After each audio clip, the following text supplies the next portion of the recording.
지금 이제 현재 새벽 기도의 말씀은 열왕기상을 저희가 묵상하고 있습니다.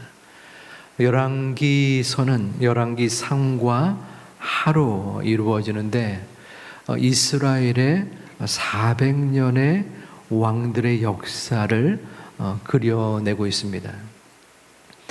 열왕기상은 22장으로 이루어져 있는데 1장부터 11장까지는 솔로몬 왕의 등극과 통치, 그리고 나머지 22장까지는 북이스라엘과 남유다의 왕들의 행적을 나타내고 있습니다. 열왕기상 1장과 2장은 다윗이 죽었고 솔로몬 왕이 등극하며, 오늘 읽은 본문에서는 이 솔로몬 왕이 왕으로서의 통치를 시작하는 장면을 나타내고 있습니다. 본문 오늘 읽은 1절에서는 그 솔로몬 왕이 애굽 바로 왕의 딸과 혼인을 맺는 모습이 나타납니다. 솔로몬 왕은 이스라엘의 왕입니다. 애굽은 이방 민족이고 그 왕의 딸은 이방 민족의 딸이시요. 그런데 하나님이 택한 백성, 그리고 그 왕이 왜 이방 민족의 딸과 혼인 관계를 맺을까요? 그것은 나라의 번영과 안전을 위한 어쩔 수 없는 선택이었습니다. 우리가 영화나 드라마에서도 서로 간의 나라들이 정략적인 결혼을 하는 모습을 여러분들이 보았을 것입니다. 이 고대 근동도 마찬가지였던 거죠. 이웃나라의 가족, 그리고 딸 혹은 아들과 혼인관계를 맺으면 서로 간에 동맹을 맺는 셈입니다. 불필요한 충돌을 방지하고 또 경제적 협력을 이룸으로써 번성의 기회를 얻기도 하고, 또 서로 침범하지 않는다는 약조를 맺음으로써 나라의 안정을 꾀할 수 있게 되는 것입니다. 하지만 신앙적인 역사로 볼 때는 이는 바람직하지 못합니다. 왜냐하면 이방 민족, 우상을 섬기는 나라의 자녀들과 연맹 또 연합을 맺게 되면은 그 이방 신상을 숭상했었던 그 모습이 자연스럽게 그 가정과 이스라엘 민족에게 침범하기 때문이었습니다. 하지만 오늘 본문에서의 함께 연합은 그렇게까지 신앙적인 중심을 흐트러 놓지는 않는 듯 싶습니다. 왜냐하면 15절까지 계속해서 솔로몬 왕의 신앙의 중심의 모습이 나타나고 있기 때문입니다. 그리고 이 전략적인 연맹의 모습은 이 솔로몬 왕국이 그래도 이전과는 달리 고대 근동 당시에 가장 강대국이었던 애굽과 함께 힘을 겨룰 수 있는 그러한 수준까지 성장했다라는 것을 보여줍니다. 본문 2절에서는 백성들과 솔로몬 왕이 산당에서 제사를 드리는 모습이 나옵니다. 그때까지 여호와의 이름을 위하여 성전을 아직 건축하지 아니하였으므로 백성들이 산당에서 제사를 드리는 것입니다. 이 산당은 야훼에 있는 제단을 뜻합니다. 이 야훼의 제단에서는 주로 이방 신상을 섬겼습니다.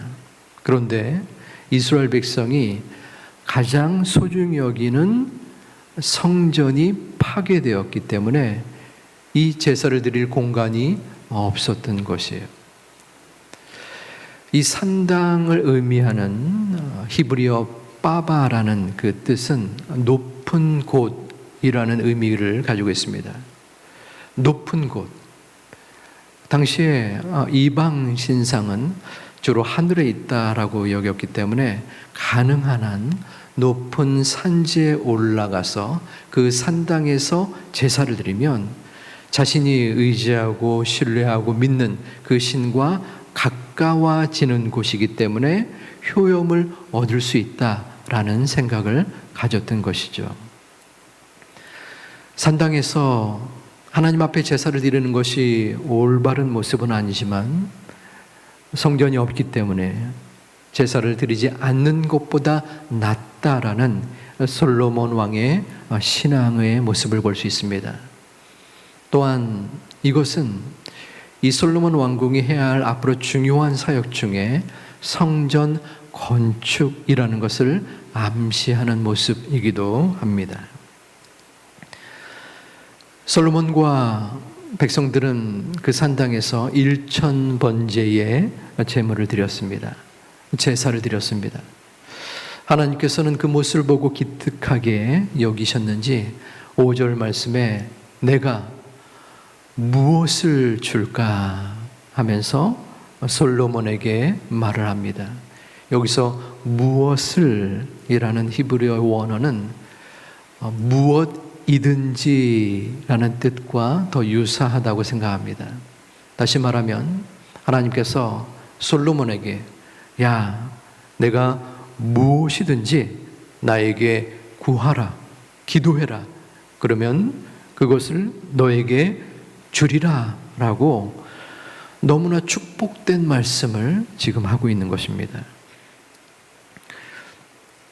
이것은 솔로몬에게 준 은혜의 복음이라고 생각합니다. 하지만 자칫 잘못 생각하면 솔로몬이 1000번제를 드렸기 때문에 하나님께서 이러한 축복을 주시는구나 라고 생각해서는 안 됩니다. 솔로몬은 충성과 헌신의 마음으로 제사를 드린 것이지 이 제사를 많이 드림으로써 이 제사를 열심히 드림으로써 하나님께서 나에게 복을 주실 것이다 라고 생각하여 드린 것이 아니라는 것입니다. 우리가 하나님 앞에 예배를 드리러 나왔습니다. 기도하러 나왔습니다. 그리고 하나님 앞에 헌금을 드리고 또 봉사와 헌신을 하기도 합니다. 하지만 우리가 하나님 앞에 드려지는 이 모든 것이 있기 때문에 하나님이 나에게 기도 응답을 하고 또 은혜를 베풀고 축복을 주실 것이다 라고 생각해서는 안 되는 것입니다. 그것은 그 모든 우리가 드려지는 바치는 마음과 정성의 결과입니다. 하나님이 그것을 주실 수도 있고 하나님이 그저 그 모습만을 귀하게 볼 수도 있습니다. 우리는 다만 나에게 주셨던 그리고 주시는 하나님의 은혜와 사랑에 감사함으로 순수한 마음으로 절대적인 그 하나님께 모든 마음의 신앙과 생각과 판단과 예물을 정성을 바치는 것입니다. 먼저 솔로몬은 하나님 앞에 1000번째 예물을 드렸고 또 하나님은 내가 무엇을 구하든지 내가 다 주리라 이 말씀 주셨을 때 이 솔로몬은 7절에서 감사의 기도를 드립니다. 우리 한 목소리로 함께 봉독하겠습니다. 나의 하나님 여호와여, 주께서 종으로 종의 아버지 다윗을 대신하여 왕이 되게 하셨사오나 종은 작은 아이라 출입할 줄을 알지 못하고. 아멘. 솔로몬 왕은 아버지 다윗을 하나님이 택하셨고 그 다윗을 향하여 은혜를 베풀어 주셨고 그 아들인 나에게도 이 왕이 되는 은총을 주셨사오나 나는 작은 아이입니다 라고 지금 밝히고 있는 것입니다.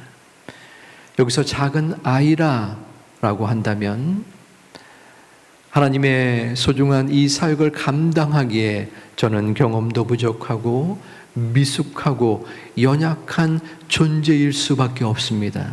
아버지 하나님, 저에게 은혜를 베풀어 주옵소서라고 겸손의 마음에 기도를 드리고 있는 것입니다. 나는 출입할 줄을 모르는 자입니다. 출입이라고 하면 나가고 들어오는 것을 말하죠. 이는 어떠한 사역을 감당할 때에 그것을 실천할 수 있는 성경에서 나오는 관용적인 표현입니다. 제가 왕인데 왕의 역할을 수행하기에 부족한 존재입니다 라고 다시 한번 이야기를 하고 있는 것입니다. 그리고 솔로몬 왕은 9절에서 자신의 소원을 말합니다. 누가 주의 이 많은 백성을 재판할 수 있사오리까? 듣는 마음을 종에게 주사 주의 백성을 재판하여 선악을 분별하게 하옵소서. 솔로몬 왕이 가장 먼저 그리고 유일하게 구했던 하나는 듣는 마음이었습니다. 무엇을 듣고 싶어 했을까요? 두 가지를 생각해 볼 수 있는데, 첫 번째는 백성들의 아픔과 신음소리를 듣는 마음이었습니다. 솔로몬 왕은 백성들과 함께 하고 싶었습니다. 백성들의 고충과 고민과 어려움들을 듣고 싶어 했습니다. 그래서 그 어려움들을 해결해 주고 재판을 통하여 온전히 이루고자 하는 마음이 있었습니다. 최고 권력자나 위정자나 지도자들은 사람들의 이야기를 듣는 사람이어야 합니다. 하지만 이전의 왕이나 혹은 현대의 소위 높은 자리에 있는 사람의 현실은 그렇지 못한 듯합니다. 그들은 듣는 존재가 아니라 자신들이 말하는 것을 사람들이 들어야 하고 또한 그 말한 것을 지키기를 바라는 존재들이 많이 있습니다. 하지만 하나님께서는 그 지도자들의 마음속에 너희는 백성들 그리고 주변의 사람들, 너보다 연약한 이들, 너를 통하여 보살핌을 받는 이들의 마음을 들어야 한다라고 말씀합니다. 우리들은 원치 않든 원하든 사람들을 이끄는 위치에 서게 될 때가 많이 있습니다. 부모로서 자녀들을 돌보고, 교사로서, 또 구역장으로서, 교회 여러 직분자로서 사람들을 인도하는 자리에 하나님이 세워 주셨습니다. 여러 사람들을 지도하고 교육하고 이끄는 모습이 우리에게 있어야 하지만 우선적인 것은 그들의 마음을 듣는 것입니다. 듣는 것은 귀담아 듣는 것으로 끝나는 것은 아닙니다. 그것은 누구나 할 수 있습니다. 어떤 것을 이야기하면 그래. 하지만 듣는다는 것은 그 듣는 것을 우리의 귀가 아니라 우리의 마음과 가슴으로 듣는 것입니다. 눈높이를 내리는 것입니다. 그 모습을 가장 귀하게 실천한 분은 예수님이십니다. 예수님은 하나님과 동등될 수 있는 동등된 능력이 계시는 하나님이요 하나님의 아들이셨습니다. 하지만 그 모든 권력과 권위를 포기하고 이 땅에 종의 형태의 모습으로 인간의 모습으로 내려오신 것입니다. 왜 내려오셨습니까? 바로 듣기 위해서였습니다. 이 땅에서 죄악으로 인하여 신음하고 지쳐하고 갈 바를 알지 못하는 이들의 마음 속에 찾아가 주셔서 그들의 고충을 마음과 가슴으로 들으시다가 함께 그 십자가의 고통을 짊어지신 분이 바로 예수 그리스도 우리의 주님이십니다. 그러므로 우리는 우리의 아픔을 듣는 그 주님 앞에 오늘 이 순간도 기도하러 나오는 것입니다. 우리 주님은 저 이역 만리 까마득하게 보이지도 않는 저 하늘 꼭대기에서 우리를 그저 멀리서 바라만 보시는 분이 아니셨습니다. 직접 이 땅에 우리의 곁으로 내려오셔서 우리에게 말씀하여 주셨던 분입니다. 아무개야, 힘들지? 어렵고 힘겨운 가운데서 어떤 마음을 갖고 있느냐? 내가 듣겠다. 나에게 이야기하렴. 오늘 이 순간도 마찬가지입니다. 주님은 모든 영의 곳에서 존재하지만 오늘 인천 제2교회 이 금요 성령 대망 기도에 우리와 함께 하셔서 우리 곁에서 우리의 신음소리에 함께 들으시는 분입니다. 그 주님께 우리의 모든 마음의 고민과 고통과 기도의 제목을 아뢰므로써 들으시는 그 주님께 더욱더 가까이 나아가고 함께 응답받는 소중한 이 시간 되시기를 주님의 이름으로 축원드립니다. 예수님처럼 그 수준까지는 아니할지라도 노력하는 것입니다. 부족하지만 들으려고 하는 것입니다.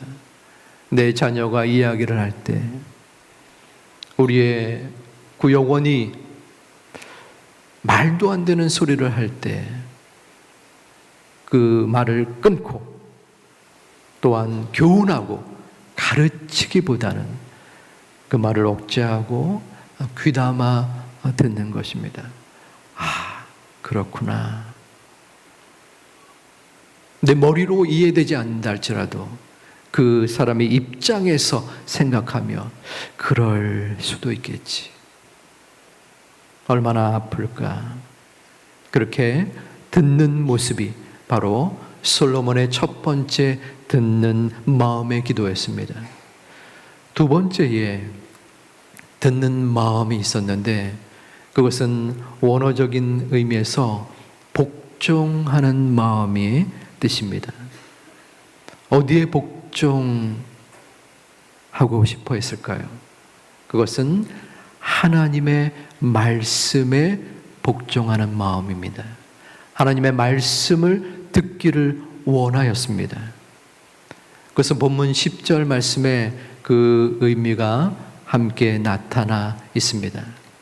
솔로몬이 여호와를 사랑하고 그의 아버지 다윗의 법도를 행하였으나 산당에서 제사하며 분향하더라. 솔로몬이 여호와를 사랑하였다라는 원어적 의미는 감정적인 부분뿐 아니라 도덕적인 의무와 언약을 철저하게 실행한다라는 뜻이 함께 있습니다. 즉 내가 여호와를 감정적으로 사랑합니다. 하지만 동시에 하나님이 말씀하신 그 명령과 또한 그 말씀에 내가 온전히 따르고 준행하고 실행하겠습니다 라는 뜻이 함께 붙잡혀 있는 것입니다. 그것을 실행하는 본보기가 본문에 이어져 나오는데 솔로몬이 여호와를 사랑하고 그의 아버지 다윗의 법도를 행하였으나 제가 주님을 사랑합니다. 제가 주님의 명령 말씀을 따르겠습니다. 그리고 이어서 그의 아버지 다윗의 법도를 행하였으나 제가 다윗의 법도 하나님의 말씀을 따르겠습니다 라고 말하는 것입니다.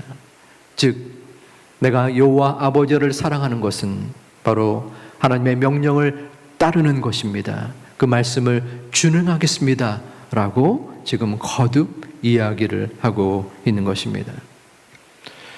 사랑은 표현이자 실행입니다. 여러분 가운데 혹시 내가 우리 부모님, 엄마 아빠를 사랑해요 라고 생각하면서 말하면서 정작 그 부모님의 말씀을 따르지 아니하고 거부하고 그 명령에 준행하지 않는다면 이것은 결코 사랑한다고 볼 수 없습니다. 사랑한다면 설령 부모님이 내 생각과 다른 말씀을 줄지라도 그런가요? 저는 그렇게 생각하지 않는데요. 하지만 말씀하시니까 그 말씀을 제가 따르려고 노력하지요. 그러면서 고민하고 또한 생각하고 기도하다가 그 말씀에 굴복하는 그 자세, 그것이 바로 말씀 순종이요 또한 그 하나님을 사랑하는 자세라는 것입니다. 솔로몬은 이 같은 마음이 있었습니다. 하나님께서는 이 솔로몬의 듣는 마음을 너무나 귀하게 보시고 칭찬의 말씀을 하셨습니다. 우리 본문 11절부터 13절까지 말씀을 함께 봉독하겠습니다. 이에 하나님이 그에게 이르시되 내가 이것을 구하도다. 자기를 위하여 장수하기를 구하지 아니하며 부도 구하지 아니하며 자기 원수의 생명을 멸하기도 구하지 아니하고 오직 송사를 듣고 분별하는 지혜를 구하였으니 내가 내 말대로 하여 내게 지혜롭고 청명한 마음을 주노니 내 앞에도 너와 같은 자가 없었거니와 내 뒤에도 너와 같은 자가 일어남이 없으리라. 내가 구하지 아니한 부귀와 영광도 내게 주노니 내 평생의 왕들 중에 너와 같은 자가 없을 것이라. 아멘. 자, 만일에 그런 일이 벌어지지 않겠지만 저나 여러분이 왕 위에 오른다고 생각해 보시기 바랍니다. 그러면 참 좋겠는데요. 자, 그때 하나님께서 야, 아무개야, 내가 소원을 말하면 뭐든지 다 들어줄 거야 라고 할 때 어떠한 소원을 하나님 앞에 요청하시겠습니까? 기도하시겠습니까? 엄청 많이 있겠죠. 오늘 본문에서도 솔로몬아, 내가 장수하는 요청도 아니했고 부귀, 명예 또한 어떤 원수를 멸하여 달라고도 기도하지 아니하였으니 얼마나 참 기특하냐라고 이야기한 것입니다. 이해가 되지 않는 모습이기도 하지만 하나님께서는 이 같은 솔로몬의 기도를 기뻐 받으셨습니다.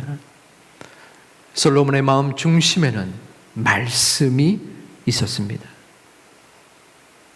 그의 정체성은 바로 말씀을 듣는 것이었습니다. 말씀을 따라 준행하는 것이었습니다.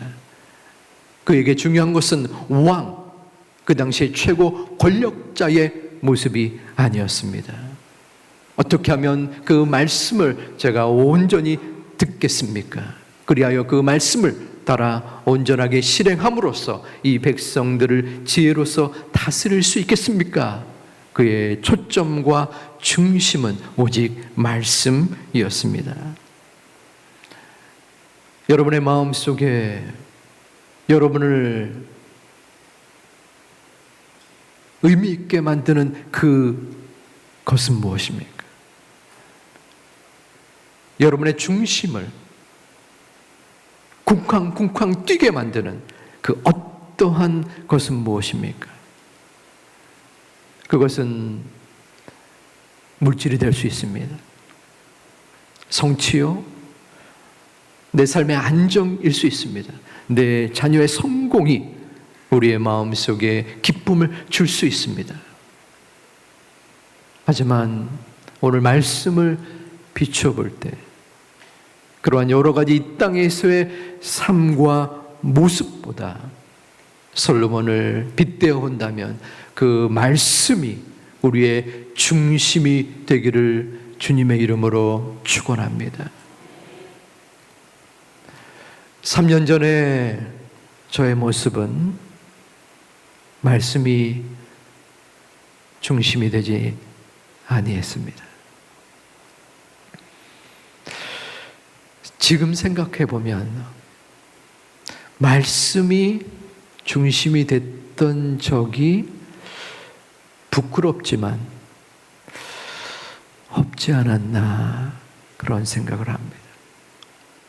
목사이면서 교육자이면서 3년 전까지는 내가 계획하고 내가 생각하고 내가 판단하고 내가 목표한 것을 이루기 위한 여러 가지 노력과 수고, 그리고 말씀은 그것을 이루기 위한 도구요 방법이지 않았나 생각합니다. 물론 지금 180도 바뀌진 않았지만 그래도 그 전보다는 말씀, 그 말씀이 무엇을 이야기하시는가, 그 말씀이 원하시는 그 뜻은 무엇인가, 그 말씀이 요구하시는 것은 무엇인가, 그것을 이전보다 더욱더 생각하고 내 중심에 삼으려고 노력하는 것 같습니다. 여러분 각자의 상황과 마음과 생각, 믿음의 분량이 다를 것입니다. 목사님 무슨 얘기하는 거예요? 저 먹고 살기도 바빠요. 말씀 이 시간 나오는 것만으로도 족한 줄 아세요. 여러 가지 마음의 생각이 있을 것입니다. 하지만 하나님께서는 우리를 신앙인으로 부르셨습니다. 하나님께서는 우리를 하나님의 말씀을 묵상하는 그 수준의 사람들로 부르셨습니다. 말씀이 우리의 중심이 되어야 합니다. 말씀이 우리의 의미가 되고, 말씀을 생각할 때, 말씀을 묵상할 때 그 말씀이 내 마음을 뛰게 만들고, 그 말씀이 요구하시는 것이 내 생각과 어긋난다면 그 말씀에 굴복당하고 그 말씀에 거꾸러질 수 있는 소중한 은혜의 존재가 되시기를 주님의 이름으로 축원드립니다. 하나님의 말씀을 듣는 마음, 그 말씀을 따라 순종하는 마음, 그것은 우리의 마음대로 되지는 않는 듯 싶습니다. 왜냐하면 우리는 죄인이기 때문입니다. 여전히 말씀을 듣는 이 순간에도 나의 마음속에 중심은 내가 자리 잡고 있고, 내가 생각하고 내 마음의 목표를 향해 나아가는 부족함이 있기 때문입니다.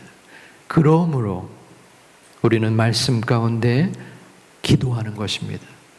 아버지 하나님, 말씀을 묵상하고 말씀을 듣는 마음을 허락하여 주시옵소서. 그리고 그 말씀을 읽을 때에, 말씀을 들을 때에 하나님의 말씀이기에 내가 죽어지고 내가 내려가고 내 자신이 포기 되어지는 하나님의 성령의 역사가 있게 하여 주옵소서. 제가 결단하게 하여 주시옵소서. 부족한 믿음이지만 하나님 앞에 순종하고 하나님 앞에 나아가고자 하는 그 모습 속에서 하나님이 귀하게 보시고 기뻐 받으시고 함께 하여 주시옵소서. 기도하고 좀 더 그 말씀에 따라 순종할 수 있는 귀한 주의 자녀들 되시기를 주님의 이름으로 축복합니다. 그 말씀을 따라 나아가고자 하는 그 모습을 하나님이 우리 본문 10절에서는 귀하게 보셨습니다. 솔로몬이 이것을 구하매 그 말씀이 주의 마음에 든지라. 듣는 마음, 말씀을 따라 순종하는 그 자세를 주의 마음, 주님께서 귀하게 보시고 마음에 들어 하셨다는 것입니다. 하나님의 마음을 기쁘게 하는 자, 하나님의 마음에 감동을 주는 자는 말씀을 따라, 말씀을 듣고 말씀을 준행하는 자입니다. 며칠 전에 어떤 기사를 보았습니다. 기사에는 한 사진이 있었어요. 한 리어카를 끌고 가는 어르신 위에 한 여성이 우산을 씌워주는 모습을 어떤 일반인이든 아니면 기자가 찍은 것 같습니다. 비가 많이 오는 날씨로 보입니다. 이렇게 우산을 씌우고 1km를 걸어갔대요. 안산의 어떠한 한 길이었다고 합니다. 그런데 뭐 글에도 나와 있지만 우산이 뭐 큰 우산이 아니잖아요. 혼자서 쓰는 뭐 양산 겸 우산, 작은 우산인데 그 여성, 씌워주는 여성의 한쪽 어깨와 온몸이 다 젖은 모습을 보게 됩니다. 감동적이었어요. 그러고 나서 며칠 후에 또 다른 기사를 보게 되었습니다. 기자가 굉장히 열심히 있는 사람이었나 봐요. 그 할아버지를 수소문에서 찾은 것이에요. 할아버지와 인터뷰를 했습니다. 할아버지 마음에 또 인터뷰에 참 고마웠지. 그런데 또 다른 모습이 드러났어요. 그 여성이 목적지에다가 놓게 하고 잠깐 기다리세요 하고 근처에 마트에 가서 아마 큰 마트에 돈을 이렇게 빼서 3만 원을 그 할아버지에게 주었다는 것입니다. 근데 이 기자가 또 열심을 내서 그 여성을 또 찾아갔어요. 그 여성을 찾아갔어요. 그런데 이제 그 여성은 그 인터뷰를 거절했다고 합니다. 그리고 그 사진이 올라가 있는 것도 부담스럽습니다. 그러면서 저는 기독교 신앙이 있어서 해야 될 것을 당연히 했을 뿐입니다 라고 말했다는 그 기사의 내용이었습니다.